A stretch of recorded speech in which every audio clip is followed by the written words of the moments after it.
Gentlemen, we have called you together to inform you that we are going to overthrow the United States government. Do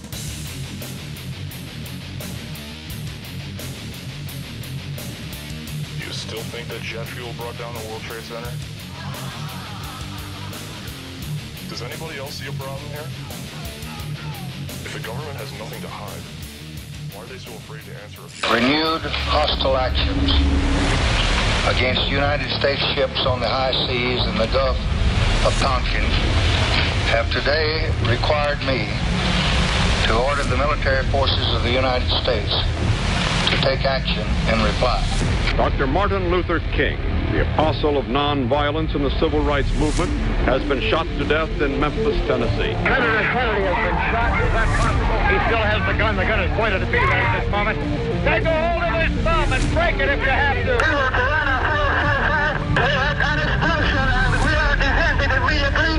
Let's try our best. People calling themselves members of the Weather Underground last night planted bombs in federal office buildings in Washington and Oakland, California. They took the babies out of the incubators and left the children to die on the cold floor. Survivors of the USS Liberty are demanding a congressional investigation into what happened, an acknowledgement that the Israeli Air Force bombed a U.S. intelligence Navy ship. The death of bin Laden marks the most significant achievement to date in our nation's effort to defeat al-Qaeda. The Taliban is taking responsibility for shooting down a U.S. helicopter.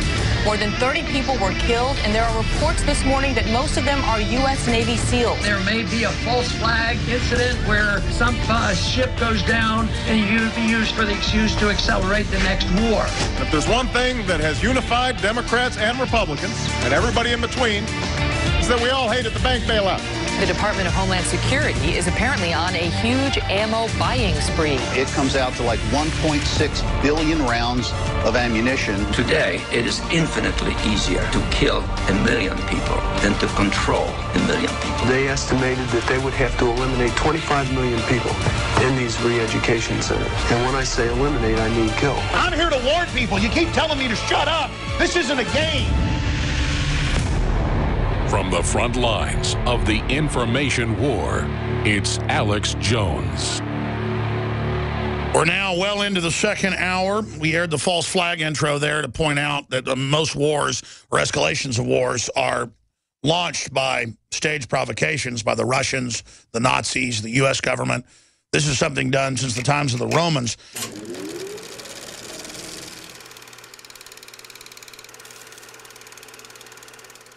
If you want to preserve your power indefinitely, you have to get the consent of the ruled. And this they will do, partly by drugs, as I foresaw in Brave New World, partly by these new techniques of propaganda. They will do it by bypassing the sort of rational side of man and appealing to his subconscious and his deeper emotions, and his physiology even, and so making him actually love his slavery. I mean, I think this is the danger, that actually people may be in some ways happy under the new regime, but they will be happy in a situation where they oughtn't to be happy. This is The Big Picture, an official television report to the nation from the United States Army. Yes, in modern warfare, our military leaders are finding that words and ideas are highly effective weapons. Here, recruits with specialized backgrounds were taught the nature, methods, and techniques of propaganda and its dissemination. Radio presents these facts in any number of ways. Perhaps its most rewarding form of expression is news. For news is ready-made propaganda, and to an enemy denied access to outside information, it's as welcome as food and water. Radio's principal advantage is that it can reach remote areas and reach them quickly. So that one program can be repeated and thereby reach a larger audience, it is often recorded on discs or on tape. The same show can be rebroadcast at convenient times in different areas. Unfortunately, you've grown up hearing voices that incessantly warn of government as nothing more than some separate, sinister entity that's at the root of all our problems. They'll warn that tyranny is always lurking just around the corner. You should reject these voices. Public policy could itself become the captive of a scientific, technological elite. My team and my specialties, information operations and the psychological arm of things, we are trained to deceive if we have to. If you found out that your public affairs team that was showing you around actually had just completed a 40-hour course in psychological operations and was trained in psyops and in military deception, you start to question, hey, is that an appropriate use of that resource? You shouldn't trust me. In fact, by my actually participating in that, I will taint the news. They took the babies out of the incubators. Took the incubators and left the children to die on the cold floor. And they had kids in incubators, and they were thrown out of the incubators so that Kuwait could be systematically dismantled. Go read a book by the father of modern advertising, Edward Bernays, where he calls you a dumb slave and admits they run your whole life. I've read both his major books. One of them's called Propaganda. Edward Bernays. Psychological warfare operations went into high gear. Our propaganda was beginning to pay off. There's a global crime syndicate that controls NATO and the major Western governments, and it is using al-Qaeda to overthrow secular governments. I also can't see sending my son to fight with Islamic rebels against Christians. I also can't see my son going to fight on the same side as al-Qaeda. The people we are fighting today, we funded 20 years ago. It was almost as if it were a planned implosion. It just pancaked. Well, pancaking almost like a precision implosion. Everybody get away from the tower. You got another tower that just came down 1013. Where exactly are you, King?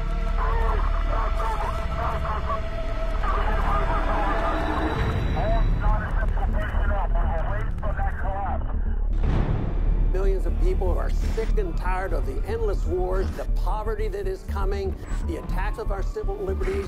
I don't believe in conspiracy theories. Conspiracies, yes. If I believe it, there's nothing theory about it. You take the blue pill. The story ends.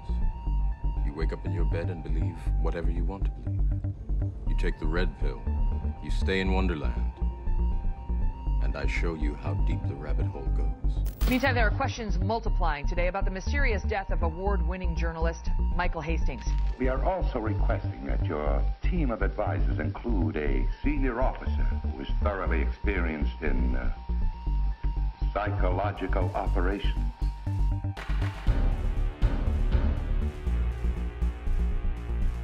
Psychological warfare was established as a special staff agency. This move had far-reaching results. You consider yourself a Marxist? Well, I would very definitely say that I am a Marxist. That is correct. This American citizen, Obama, depends on your next decision. What if the whole purpose of government was to negate freedom? What if freedom was a myth? What if the Constitution meant nothing to the government? What if everything the government has or owns or controls has been stolen? It's what we're doing here, and let's not kid about it. We're building a domestic army, and we're shrinking the military because the government is afraid of its own citizens. This is what we have to look forward to all over the place. Look how quick, within a matter of days, they were able to go into a martial law status here in Ferguson. They had this entire bridge, this road blocked off. You on the parking lot. This is the St. Louis County Police Department. Disperse now. They coming to flank. Joe Biggs got shot with a rubber bullet. Now I'm running down the street. Man, quit shooting at me! Quit shooting at me!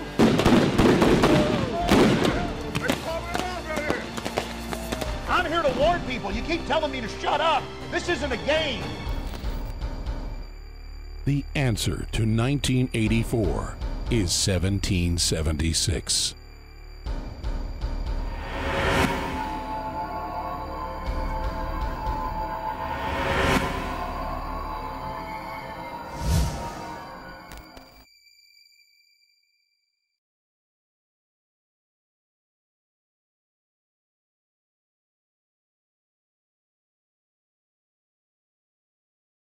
Gentlemen, we have called you together to inform you that we are going to overthrow the United States government. Do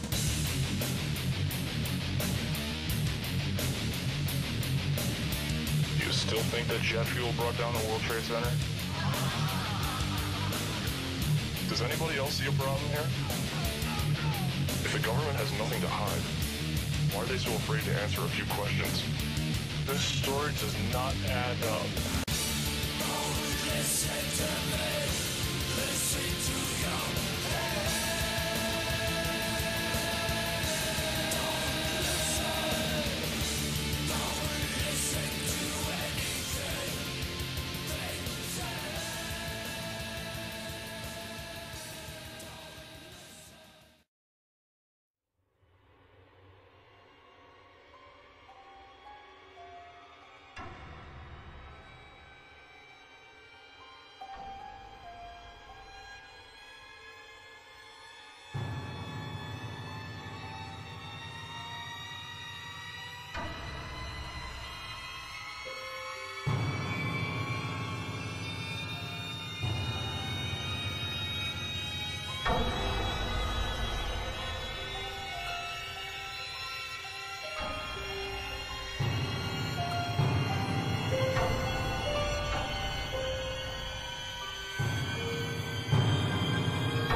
Thank you, Madam Deputy Speaker. The title of this report is A Satirist's Dream, Closing the Gap Between Anti-Corruption Law and Reality. I could fill my 60 seconds talking about the 18 years' worth of unaudited accounts, or the bazillions that are squandered on agriculture and foreign aid boondoggles, or the Tillack case where instead of any of the alleged fraudsters being arrested, it was the journalist trying to find out about them who found himself banged up by the police. I could talk about the £6.6 million spent last year by European commissioners simply on entertainment and luxury gifts and hotels. I could talk about the wonderful spectacle of President Van Rompuy and Commissioner Ashton flying to the same meeting in Russia in separate private jets, leaving Brussels within 4 hours of each other.